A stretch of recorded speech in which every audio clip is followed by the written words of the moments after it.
Sandra passait une de ses journées. La batterie de son téléphone était à plat, elle avait des sacs de course dans les 2 mains, et la pluie avait trempé son manteau. Alors qu'elle se précipitait dans l'immeuble et montait les escaliers, son esprit n'était pas vraiment concentré. Elle pensait à l'email qu'elle avait oublié d'envoyer et à la série qu'elle prévoyait de regarder en rafale. Les yeux mi-clos et l'attention dispersée, elle atteignit le 3e étage, tourna à droite comme toujours, et appuya sur la sonnette. Un carillon sonore retentit de l'intérieur. Elle attendit. La porte s'ouvrit, mais ce n'était pas son appartement. Un homme torse nu se tenait là, la regardant d'un air confus. Elle resta bouche bée. Ce n'était pas n'importe quel homme. Sa présence était désarmante. Grand, bien bâti, les cheveux en bataille comme s'il venait de sortir du lit, et avec une expression légèrement amusée sur le visage. « Mauvaise porte ?» demanda-t-il, s'appuyant contre le cadre comme s'il avait tout son temps. Gênée, Sandra halta et recula d'un pas. « Oh, je suis vraiment désolé. J'habite à côté, » balbutia-t-elle. Mais avant qu'elle ne puisse partir, il sourit. « Puisque vous êtes déjà là, peut-être pourriez-vous m'aider à finir ces mots croisés ?» la taquina-t-il. Elle rougit, rit nerveusement, et se tourna pour s'éloigner rapidement, mais il l'interpella. « Je m'appelle Adrian. Au fait, vous avez fait l'entrée la plus spectaculaire que j'ai vue de toute la semaine. » De retour dans son propre appartement, Sandra s'appuya contre la porte, le cœur battant. Ce n'était pas ainsi qu'elle avait imaginé sa soirée. Elle vivait à côté d'Adrian depuis 6 mois et ne l'avait jamais rencontré. Maintenant, son sourire narquois était gravé dans son esprit. En déballant ses courses, elle ne pouvait chasser son image, sa voix, son ton taquin. Elle se réprimanda d'avoir été si troublée par une simple erreur. Mais au fond d'elle, quelque chose avait changé. Cette sonnette accidentelle avait entrouvert une porte vers quelque chose de nouveau, quelque chose d'inattendu. Le lendemain matin, Sandra prit plus de temps pour se préparer. Ce n'était pas intentionnel, se dit-elle, c'était juste agréable de soigner son apparence. Ses boucles étaient rebondies, son jean l'enveloppait aux bons endroits, et ses lèvres brillaient d'un gloss rose pâle. En fermant sa porte à clé, elle essaya de ne pas jeter un coup d'œil à celle d'Adrian. Elle échoua. La porte était légèrement entr'ouverte, et une musique jouait faiblement. Son cœur rata un battement quand il sortit, des écouteurs autour du cou et un café à emporter à la main. « Oh, salut, ma visiteuse accidentelle », dit-il avec un large sourire.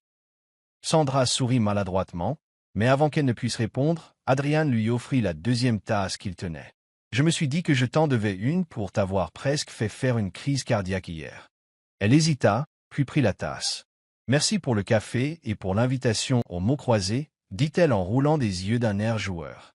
Ils descendirent les escaliers ensemble, bavardant nonchalamment.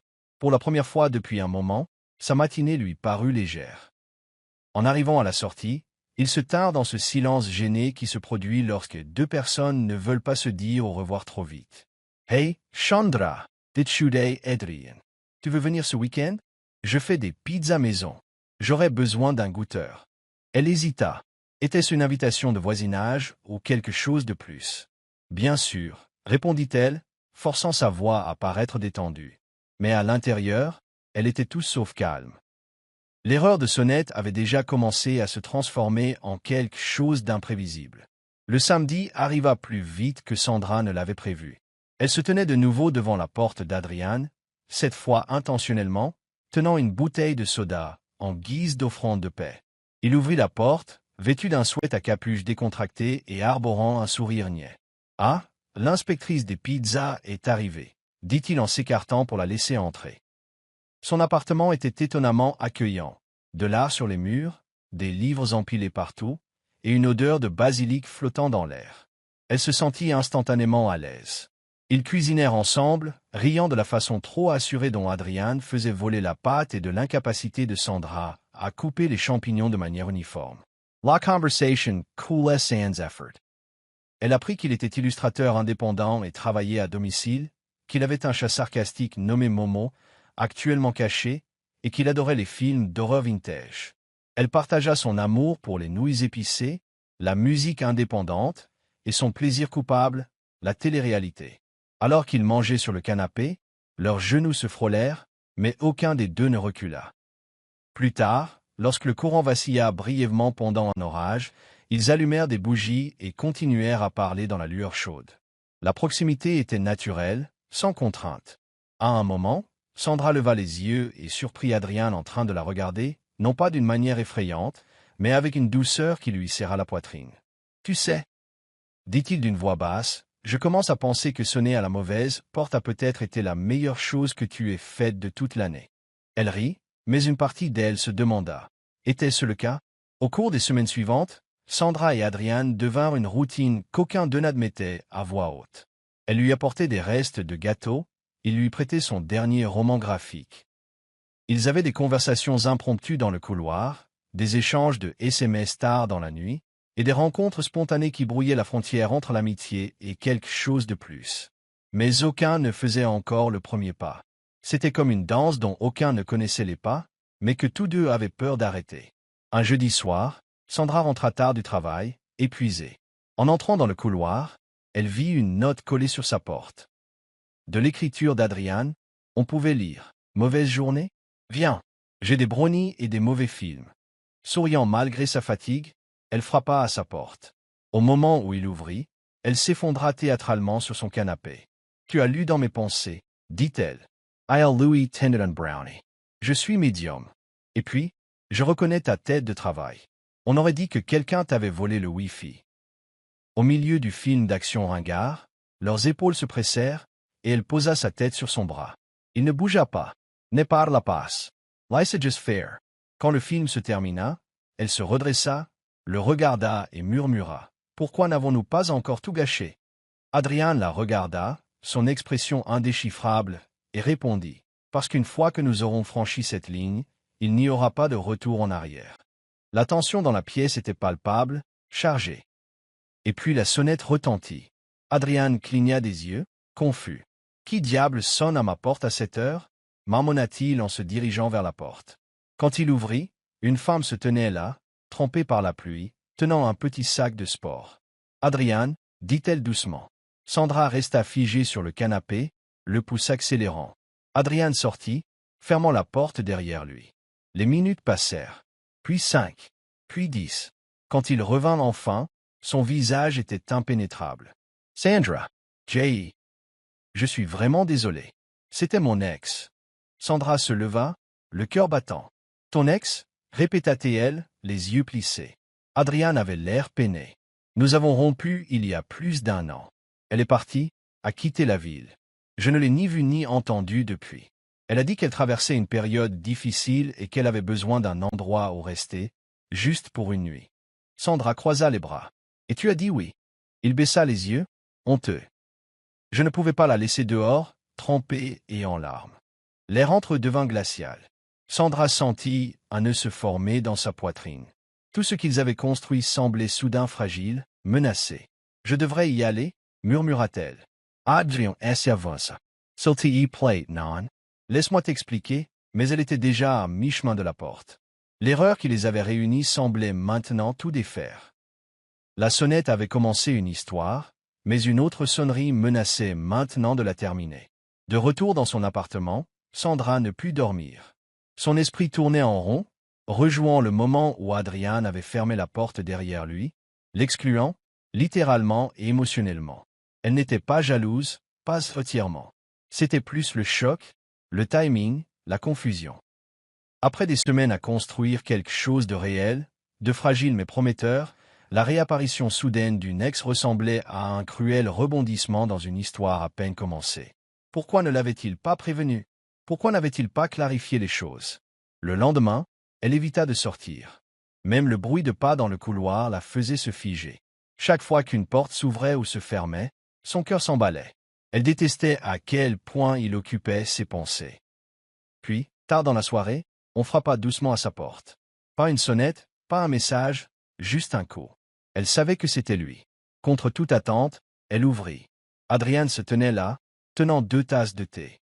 Elle est partie, dit-il doucement. Elle avait juste besoin de récupérer quelque chose qu'elle avait laissé l'année dernière. Je l'ai laissé rester quelques heures, mais j'ai bien précisé qu'il n'y avait plus rien entre nous. Sandra s'écarta silencieusement, le laissant entrer. Il posa les tasses et se tourna vers elle. « Tu comptes pour moi, Sandra ?» dit-il. « Je ne veux pas gâcher ça. » Elle l'étudia un long moment.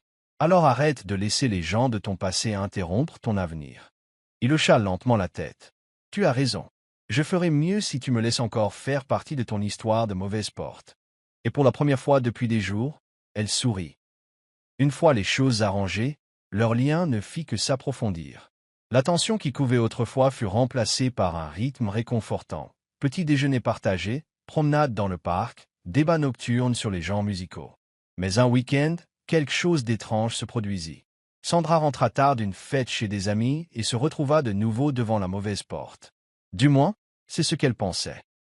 Elle appuya sur ce qu'elle croyait être sa sonnette, distraite par un message sur son téléphone. Mais ce ne fut pas la voix d'Adriane qui l'accueillit, mais celle d'une femme qu'elle n'avait jamais vue. La femme portait un pyjama en soie et arborait un froncement de sourcils suspicieux. « Je peux vous aider » demanda-t-elle froidement. Sandra réalisa, avec horreur, qu'elle avait sonné par erreur à la porte en face de celle d'Adriane. Elle s'excusa abondamment et recula, les joues en feu. Mais quelque chose dans le visage de la femme la troubla. Ses yeux se tournèrent vers la porte d'Adriane avec un air de reconnaissance et d'amertume. Sandra hésita. « Connaissez-vous Adriane » demanda-t-elle. Les lèvres de la femme se retroussèrent en un sourire entendu. « On s'est déjà vu. » Cette nuit-là, Sandra resta éveillée, l'esprit rempli de questions. Qui était cette nouvelle femme? Que voulait-elle dire par « on s'est déjà vu » Adriane gardait-il des secrets?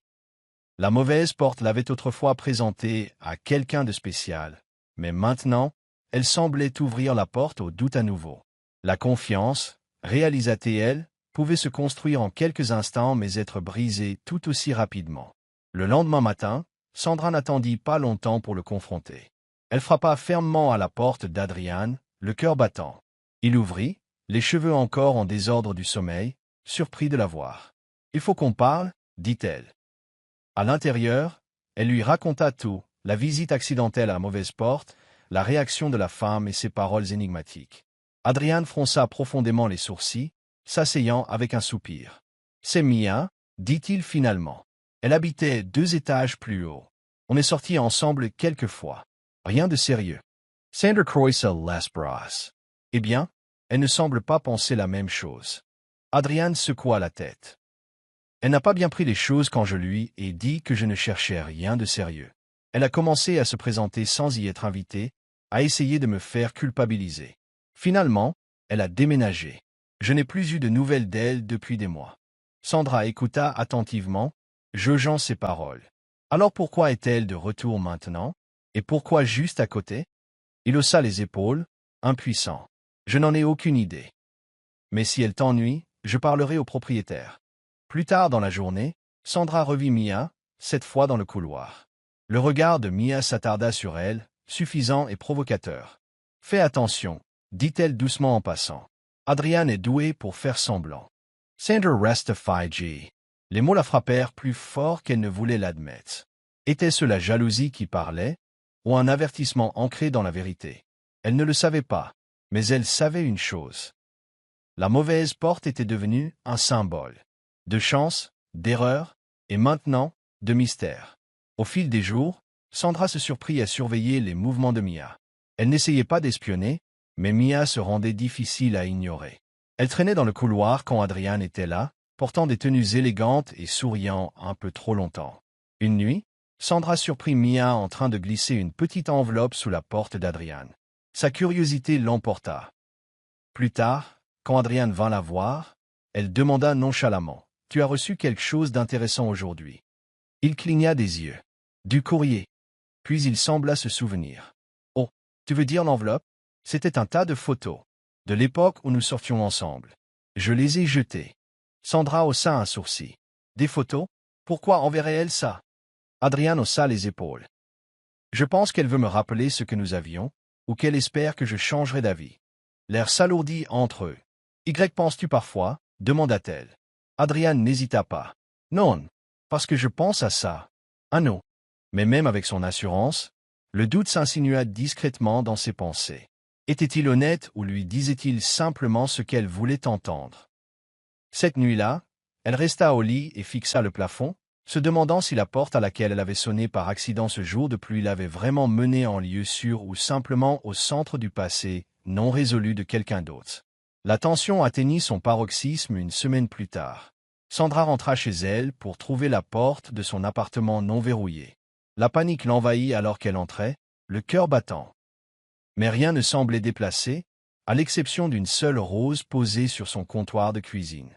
Pas de mots, pas de signature. Juste la rose. Elle appela immédiatement Adrian. Il arriva quelques minutes plus tard, l'inquiétude gravée sur son visage. « Tu es sûr que la porte n'était pas verrouillée quand tu es arrivé ?» Elle hocha la tête. Il regarda autour de lui, examinant l'espace. « Tu as donné un double des clés à quelqu'un ?» Elle secoua la tête. « Seul mon propriétaire en a un. Et mon ancienne colocataire, mais elle a déménagé il y a des mois. » Les yeux d'Adrian s'assombrirent. On dirait un message. Il ramassa la rose avec précaution, comme si elle pouvait exploser. « Ce n'est pas de moi, Sandra. Je te le jure. » C'est alors qu'une pensée la frappa comme un coup de poing. « Mia. » Elle ne le dit pas à voix haute, mais Adrian sembla lire dans ses pensées. « Je vais m'en occuper. » Dans les semaines qui suivirent la mystérieuse disparition de Mia, Sandra essaya de passer à autre chose. Les choses entre elle et Adrian semblaient se calmer à nouveau. Ils riaient plus, cuisinaient ensemble et commencèrent même à parler de projets d'avenir. Mais le malaise persistait sous la surface, comme une ombre silencieuse. Un après-midi, alors que Sandra passait devant l'ancien appartement que Mia avait quitté, elle remarqua quelque chose d'étrange. La porte était entr'ouverte, encore une fois. Par instinct, elle jeta un coup d'œil à l'intérieur. Il semblait intact, vide, à l'exception d'un petit cadre photo posé sur le sol poussiéreux. Curieuse, elle entra et le ramassa. C'était une photo d'Adrian et de Mia. Mais ce qui lui glaça le sang, c'est la note manuscrite glissée derrière. « Il revient toujours vers moi. Tu n'as qu'à regarder. » Les mains de Sandra tremblaient. Elle sortit précipitamment, croisant le regard d'une voisine âgée qui observait depuis le fond du couloir. La vieille femme s'approcha. « Elle est revenue il y a 2 nuits, » murmura-t-elle. Elle n'a même pas frappé. Elle est restée près de sa porte, à regarder. Sandra sentit les murs de son monde basculer à nouveau. Elle avait besoin de réponses, de vraies réponses. Mia jouait-elle à des jeux dans l'ombre, ou était-ce quelque chose de bien plus sombre? Elle décida qu'elle ne pouvait plus ignorer la situation. La mauvaise porte l'avait menée ici, et c'était maintenant à elle de trouver la vérité qui se cachait derrière. Ce soir-là, Sandra ne parla pas à Adrian de la note ni du commentaire de la vieille voisine. Elle voulait d'abord enquêter seule. Elle rendit donc visite au gérant de l'immeuble, un homme grincheux mais observateur nommé Martin. Au début, il refusa de lui donner des informations sur les locataires, invoquant la confidentialité. Mais lorsque Sandra laissa entendre qu'il pourrait y avoir un problème de sécurité, il accepta de parler officieusement. « Mia? Oui, elle est revenue. Elle est repartie le lendemain matin. Elle ne s'est même pas enregistrée officiellement, marmonna-t-il. Cette fille m'a toujours donné une drôle d'impression. » Quand Sandra demanda s'il y avait des caméras dans le couloir, il secoua la tête. « Elles sont en panne depuis des semaines. Pas de budget pour les réparer. » Elle soupira de frustration. Juste au moment où elle pensait pouvoir obtenir de vraies preuves, la piste était de nouveau au point mort. Mais en sortant de son bureau, quelque chose attira son attention. Un registre des visiteurs. Et dedans, sous la colonne du nom d'il y a 2 nuits, était griffonné « Maya ». Un nom différent, mais quelque chose disait à Sandra que c'était elle. Un changement de nom? Un déguisement? Sandra commençait à réaliser qu'il ne s'agissait plus d'une ex-jalouse. Mia, ou Maya, avait un plan. Et Sandra était en plein milieu. De retour à son appartement, Sandra raconta enfin tout à Adrian. La porte ouverte, la photo, la note, l'avertissement de la voisine, et même le nom de Maya dans le registre. Adrian semblait absurde. Pourquoi ferait-elle tout ça? Je ne lui ai jamais rien promis de sérieux. Sandra étudia son expression. Peut-être que ça n'a jamais été à propos de toi, Adrian. Peut-être que c'était une question de contrôle. Oh de moi! Cette nuit-là, Sandra entendit des bruits devant son appartement. Pas des bruits de pas, des grattements. Quand elle ouvrit la porte, il n'y avait personne. Mais sur son paillasson se trouvait une seule épingle à cheveux. Une étrange carte de visite. Le lendemain, elle acheta une caméra cachée et la plaça près de la porte. Elle ne voulait plus attendre. Elle voulait des preuves. Pendant les 3 jours suivants, rien ne se passa. Jusqu'au 4e jour, où, en vérifiant les images, elle le vit. À 2h13 du matin, une silhouette. En souhait à capuche s'approcha de sa porte, essaya la poignée, puis resta immobile pendant exactement 5 minutes, observant, attendant, puis s'éloigna. Elle le montra à Adrian. Sa mâchoire se crispa. Ça suffit. Je ne la laisserai plus te terroriser. Mais lorsqu'ils le signalèrent à la police, ils reçurent la réponse habituelle. Pas de crime, pas d'effraction, pas d'action. Sandra réalisa qu'elle devrait attraper Mia elle-même. Sandra élabora un plan. Elle partirait pour quelques jours, publiquement. Elle annoncerait un voyage sur ses réseaux sociaux, laisserait des indices indiquant qu'elle rendait visite à sa famille. Mais en réalité, elle resterait dans l'appartement d'Adrian, surveillant par le Judas et vérifiant les images en direct. Si Mia voulait rôder, elle aurait une surprise. Cela ne prit pas longtemps. La deuxième nuit, la sonnette retentit. Celle d'Adrian. Le cœur de Sandra bondit. Elle regarda par le Judas. Elle était là. Mia. Portant des lunettes de soleil la nuit et tenant quelque chose à la main. Elle sonna de nouveau. Adrian, dit-elle doucement. C'est moi. Je sais que tu es là. Le doigt de Sandra plana sur la serrure. Une partie d'elle voulait la confronter face à face. Mais à la place, elle attendit. Mia recula, sortit une petite enveloppe et la glissa sous la porte. Puis elle partit. Ils attendirent 10 minutes avant de l'ouvrir. À l'intérieur se trouvait une photo de Sandra, endormie dans son propre lit. Au dos étaient écrits les mots « Fais de beaux rêves. Tu es plus jolie quand tu ne fais pas semblant. » Le sang de Sandra S.E. Glocka. Mia avait été dans son appartement. Et maintenant, les choses n'étaient plus seulement étranges. Elles étaient dangereuses. Paniquée, Sandra vérifia chaque centimètre de son appartement à la recherche de signes d'effraction. Il n'y avait pas de serrure cassée, pas de fenêtre forcée. Puis elle se souvint que son ancienne colocataire avait encore un double des clés.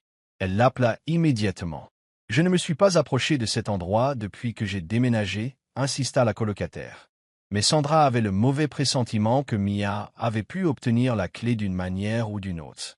Peut-être l'avait-elle suivie. Peut-être l'avait-elle volée. Peut-être était-elle encore plus proche que Sandra ne le pensait. Adrian changea les serrures de Sandra le soir même.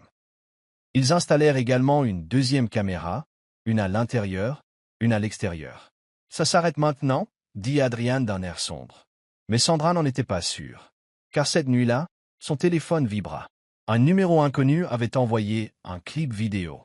On y voyait Sandra assise dans la cuisine d'Adrian quelques heures plus tôt, filmée à travers une fente de la fenêtre. Elle laissa tomber le téléphone. « Elle nous regarde » murmura-t-elle, pas seulement en s'introduisant. Elle est toujours là. Ils appelèrent de nouveau la police, montrèrent les images. Cette fois, ils prirent l'affaire au sérieux. Un rapport fut déposé. Un officier promit de garder un œil sur l'immeuble. Mais Sandra ne put dormir cette nuit-là. Car pour la première fois, elle n'était pas seulement effrayée. Elle était furieuse. Sandra décida d'affronter ses peurs. Elle posa des questions, en commençant par la voisine âgée qui l'avait autrefois prévenue. « Mia traînait près de votre porte avant de partir », confirma la femme. Parfois, je l'entendais se parler à elle-même. Elle disait des choses comme « Elle me l'a volée et cette porte aurait dû être la mienne. » Sandra Farsana. Ce n'était pas seulement de l'obsession. C'était de l'illusion. Puis la femme dit quelque chose de glaçant. « Vous savez, elle habitait dans votre appartement. » Sandra cligna des yeux. « Quoi ?» La voisine hocha la tête. « Avant que vous n'emménagiez, Mia vivait là. Mais elle a déménagé subitement. La direction a dit qu'elle avait des problèmes. » L'univers intérieur de Sandra bascula. La mauvaise porte qui l'avait menée à Adrian avait autrefois été celle de Mia. Il ne s'agissait pas seulement d'Adrian. Il s'agissait de la vie que Mia pensait que Sandra lui avait volée. Sandra retourna chez elle et regarda les lieux d'un œil nouveau. Elle vivait dans le rêve de quelqu'un d'autre. Et Mia n'essayait pas de ruiner sa vie. Elle essayait de la récupérer. Pas étonnant que l'obsession ait pris de telles proportions. Sandra comprit alors que cela ne se terminerait que lorsque Mia ferait face à son passé, ou détruirait le sien. Adrian resta sans voix quand Sandra lui dit que Mia avait autrefois habité dans son appartement. Tout prit soudain son sens. L'obsession. La surveillance. La présence persistante. Elle ne veut pas seulement de moi, dit Sandra. Elle veut ma vie. Parce que c'était la sienne. Cette nuit-là, Adrian lui tint la main plus fort que jamais. Nous n'allons pas la laisser gagner. Mais Sandra eut une nouvelle idée. Si Mia essayait de recréer son passé, peut-être pourrait-ils utiliser cela. Elle nettoya donc l'appartement pour qu'il ressemble à ce qu'il était avant son arrivée. Elle l'aménagea avec des meubles d'aspect ancien, retira ses touches personnelles et mit même une playlist de musique des années 80 qu'elle avait entendu Mia jouer une fois. Puis elle laissa la porte légèrement ouverte. Un piège, non pas pour la violence, mais pour la vérité. Cette nuit-là, rien ne se passa, ni la suivante. Mais la troisième nuit, Sandra et Adrian, observant depuis l'appartement d'en face, virent la porte s'entr'ouvrir. Mia entra, lentement, comme quelqu'un qui retourne dans un lieu sacré. Elle regarda autour d'elle et sourit. « Tu n'as pas beaucoup changé » se murmura-t-elle. Puis elle s'assit sur le canapé comme si elle y appartenait. Le cœur de Sandra se serra, mais elle tint bon. Mia resta dans l'appartement pendant 20 minutes, simplement assise, fredonnant, se parlant parfois à elle-même. Puis elle se leva et se dirigea vers le mur, passant sa main sur un endroit. « C'était ici » dit-elle, la voix lointaine. Sandra vérifia plus tard le mur et trouva un petit gribouillage gravé dans la peinture. M plus A égale pour toujours. Cela la frappa comme un coup de poing. Mia avait aimé Adrian bien avant que Sandra ne le rencontre. Cette nuit-là, Sandra décida de faire quelque chose de risqué. Elle laissa une note sur le mur pour Mia. Elle disait, « Cet endroit était autrefois le tien. Je n'ai jamais eu l'intention de le prendre. Mais tu ne peux pas me hanter éternellement. » Le lendemain matin, la note avait disparu, mais à sa place se trouvait une réponse. « Il est toujours à moi. Et tu es l'invité. » Sandra sut alors que Mia n'avait pas l'intention de lâcher prise. Pas à moins que quelque chose, ou quelqu'un, ne l'y force. Ils contactèrent un thérapeute spécialisé dans les comportements obsessionnels. Bien qu'ils ne puissent pas obliger Mia à assister aux séances, ils apprirent à se protéger émotionnellement. Elle vit dans une version de la réalité qui n'existe plus, dit le thérapeute. Soit vous vous retirez de son histoire, soit vous la forcez à voir la vérité. Sandra était prête à faire la seconde option. Sur les conseils du thérapeute, Sandra enregistra un message vidéo et le téléchargea en privé, envoyant le lien via le numéro que Mia utilisait. Dans la vidéo, elle disait « Mia, tu n'es pas invisible. Je sais que tu te sens effacée, mais ce n'est pas le cas. Tu es une vraie personne, pas une ombre. Mais nous harceler ne ramènera pas ton passé. Il est temps de commencer ta propre histoire. » Les heures passèrent. Puis une réponse arriva. Un seul mot, « Pourquoi ?» Sandra répondit, « Parce que tu mérites mieux qu'un souvenir. » Cette nuit-là, Mia ne se montra pas. Ni la suivante. C'était presque trop calme. Sandra et Adrian se demandèrent s'il l'avait enfin atteinte, ou si elle préparait tout autre chose. Mais les jours se transformèrent en une semaine. Pas de messages. Pas de sonnettes. Sandra baissa lentement sa garde, bien qu'elle n'ait jamais cessé de regarder par-dessus son épaule. Adrian, lui aussi, semblait plus détendu. Ils recommencèrent à planifier un voyage ensemble. Pour une fois, ils parlèrent d'autre chose que de la présence obsédante de Mia. Et Sandra commença à espérer que ce chapitre étrange et obsessionnel se refermait enfin. Jusqu'à un soir, où Adrian rentra avec un air étrange. « Tu ne croiras jamais ce que j'ai trouvé dans la boîte aux lettres, » dit-il. C'était une invitation de mariage. Pas le leur, celui de Mia. Pas de lieu. Pas de nom de marié. Juste une heure et une date, et les mots. Nous serions ravis que vous soyez témoins de notre réunion. Le cœur de Sandra se serra. Au début, ils pensèrent que c'était un piège. Un autre jeu d'esprit. Mais quelque chose à ce sujet semblait réel. Sandra décida d'y aller seule. Adrian protesta, mais elle insista. « Si je ne vais pas jusqu'au bout, ça ne se terminera jamais. » Le soir du soi-disant mariage, elle se rendit à l'adresse indiquée. C'était un bâtiment abandonné à la lisière de la ville. Une salle poussiéreuse et résonnante. Et là se tenait Mia, dans une robe blanche, tenant un bouquet en plastique. Mia sourit. « Tu es venu. Je savais que tu viendrais. » Sandra garda sa voix calme. « Où est Adrian ?» Mia rit doucement. « Il ne vient pas. Il est déjà là. En esprit. » Puis elle désigna le mur, où des dizaines de photos étaient scotchées, de Mia et Adrian, certaines réelles, d'autres clairement retouchées. « Il m'a aimé autrefois. Et il m'aimera à nouveau. » Sandra fit un pas de plus. « Mia, tu as fait tout ça? Par amour. » L'expression de Mia se durcit. « Non. J'ai fait ça pour rappeler au monde qui j'étais. Qui je suis. Avant que tu ne prennes tout. » Les yeux de Sandra s'embuèrent. « Je n'ai rien pris. Il n'a jamais été à toi. Tu faisais partie de son passé. Mais maintenant, il est temps de vivre ton propre avenir. » Mia la fixa un long moment. Puis son visage se décomposa. Elle s'effondra sur le sol, en sanglots. Je ne sais pas comment faire. Je ne sais pas qui je suis sans lui. Sandra s'assit à côté d'elle. Tu es quelqu'un qui a aimé profondément. Mais l'amour n'est pas censé faire mal comme ça. Ni à toi, ni à moi. Laisse-le partir, Mia. Libère-toi. Elles restèrent assises en silence pendant ce qui sembla être des heures. Finalement, Mia hocha la tête. Je suis fatiguée. Tellement fatiguée. Sandra l'aida à se relever. Alors trouvons-toi de l'aide. De la vraie aide. Et cette fois, Mia ne résista pas. Elle laissa Sandra la conduire à la voiture qui attendait, où un conseiller était prêt à la recevoir. Alors qu'elle s'éloignait, Sandra expira profondément et longuement. Le chapitre, semblait-il, se terminait enfin. Des semaines passèrent. Sandra et Adrian commencèrent à reconstruire leur paix.